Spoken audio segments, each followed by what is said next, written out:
Hello everyone, कैसे हैं आप सब।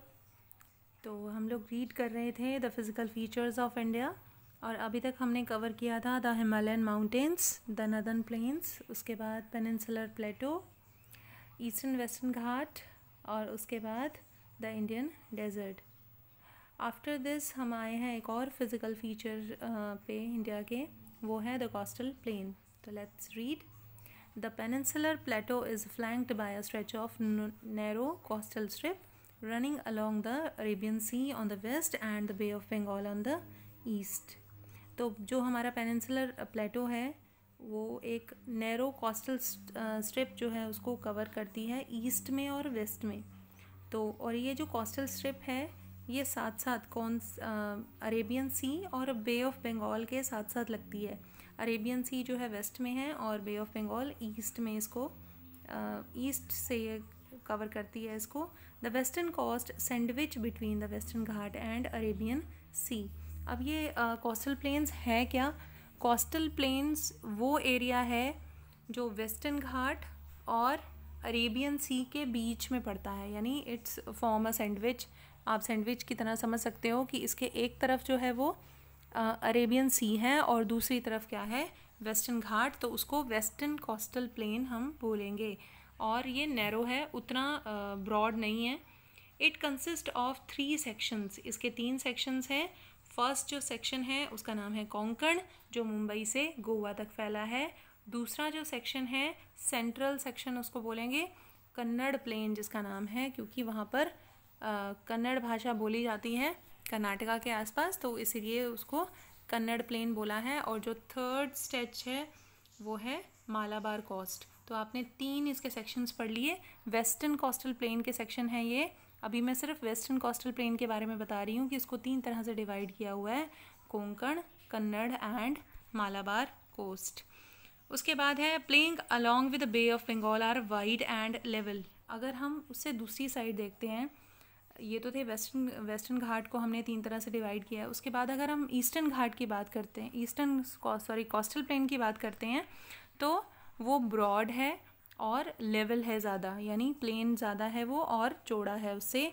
इन the northern part it is refer to as northern सरकार and while the southern part is known as Coromandel coast. तो इसको भी दो पार्ट्स में डिवाइड किया है, नदर्न सरकार एंड कोरोमंडल कोस्ट।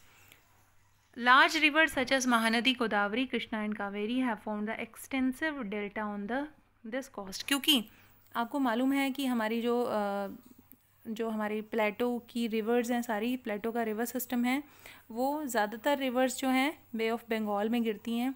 तो गिरने से पहले वो डेल्टास बनाती हैं, और वो डेल्टास कहाँ पर बनते हैं? क्योंकि ये कोस्टल एरिया है तो इसी में ही डेल्टा बनते हैं। ऑब्वियसली गिरने से पहले बनाएगी तो वो कोस्टल एरिया, कोस्टल प्लेन को क्रॉस करेंगी, और उसके बाद जो है, क्योंकि कोस्टल एरिया में क्रॉस करने से पहले वो बहुत सारे डिस्ट्रीब्यूटरीज में बढ़ जाती है और वहाँ पर डेल्टा फॉर्म करती हैं। और like Chilka is an important features of along the eastern coast. और चिल्का लेक जो है वो एक इम्पॉर्टेंट फीचर है हमारे ईस्टर्न कोस्टल प्लेन्स का। उसके बाद जो है लास्ट फीचर है हमारे इंडियन फिज़िकल जो डाइवर्सिटी है, उसका लास्ट फीचर है the islands. You have already seen that India has a vast mainland.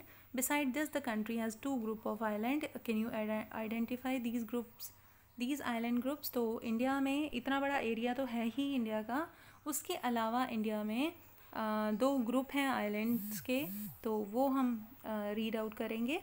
Locate the Lakshadweep Island group laying close to the Malabar coast of Kerala। अभी मैंने आपको 3 coastal planes के बारे में बताया, और उसमें जो सबसे लास्ट वाला साउदर्न कोस्टल प्लेन है उसका नाम है मालाबार कोस्ट, जो कि केरला में पड़ता है। तो ये जो ग्रुप है लक्षद्वीप, ये इनके क्लोज हैं, पास हैं इनके। This group of island is composed of small coral island. ये कोरल ग्रुप है। कोरल क्या होते हैं?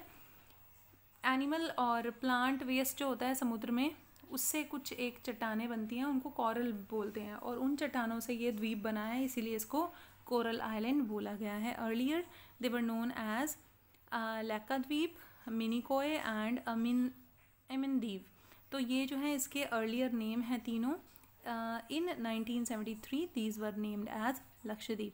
1973 में इन आइलैंड्स का नाम चेंज करके लक्षद्वीप आइलैंड रखा गया था. It cover small area of 32 square kilometre. छोटा सा एरिया कवर करता है लक्षद्वीप आइलैंड्स. तो कितना है वो? 32 square kilometre. Kavaratti island is the administrative headquarters of Lakshadweep. जैसे अब ये टेरिटरी है इंडिया की, तो टेरिटरी होने के नाते यहाँ पर एक हेडक्वार्टर भी है. It's like a capital of Lakshadweep, तो उसका नाम है कवरत्ती द्वीप. This island group has great diversity of flora and fauna. यहाँ पर बहुत सारे आपको वेजिटेशन और एनिमल्स देखने को मिलेंगे. The Pitti island which is uninhabited has a bird sanctuary. जो पित्ती आइलैंड है उस पर एक बर्ड सेंचुरी भी बनाई हुई है. तो आगे हम पढ़ेंगे निकोबार के बारे में. Now you see the elongated chain of island located in the Bay of Bengal extended from north to south. अगर हम वेस्टर्न कोस्ट पे वेस्ट पार्ट में देखते हैं इंडिया के, तो बे ऑफ बंगाल में है एक और चेन ऑफ आइलैंड्स है जिसको हम क्या कहते हैं? Nicobar, Andaman and Nicobar islands. These are Andaman and Nicobar islands. They are bigger in size and more numerous and scattered. तो ये जो है साइज़ में भी बड़े हैं, लक्षद्वीप से कंपेयर हो रहा है अब यहाँ पर. तो ये साइज़ में बड़े हैं उनसे, और न्यूमरस हैं और फैले हुए हैं, स्कैटर्ड हैं. The entire group of island is divided into two broad category. The Andaman in the north and Nicobar in the south.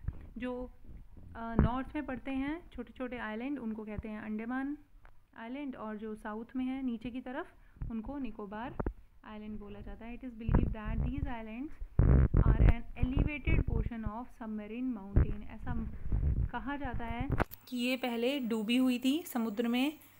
जो माउंटेन्स जो डूब गई थी समुद्र में, उसका थोड़ा सा उठा हुआ पार्ट ये माउंटेन्स हैं.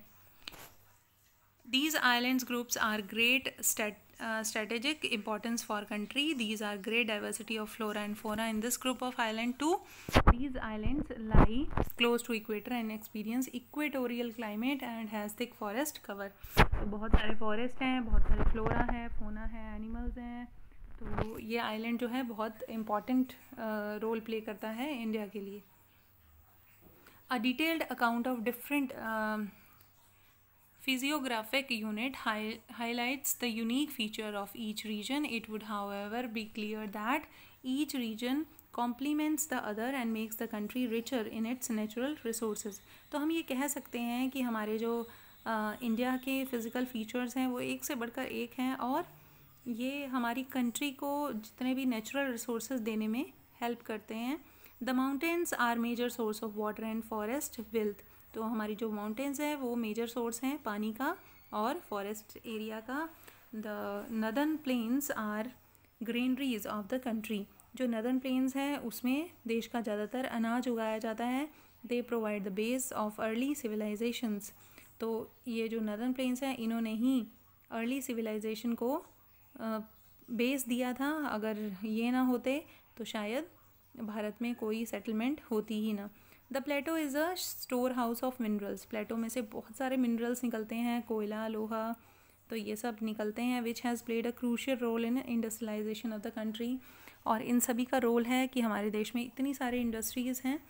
The coastal region and the island group provide the site for fishing and port activity. जितनी भी पोर्ट एक्टिविटीज़ हैं या फिशिंग है तो वो ज़्यादातर कोस्टल रीजन्स में होती हैं. Thus, the diverse physical feature of land have immense future possibility of development. इसीलिए हम कह सकते हैं कि हमारी जो फ्यूचर डेवलपमेंट है वो बहुत ज़्यादा किसी भी कंट्री की बहुत ज़्यादा होगी अगर वहाँ पे डाइवर्स फीचर्स होंगे. तो this is all your chapter is about. तो होपफुली आपने ध्यान से सुना होगा, और इसी तरह से मैं नेक्स्ट वीडियो लेकर आऊँगी नेक्स्ट चैप्टर की. Thank you very much.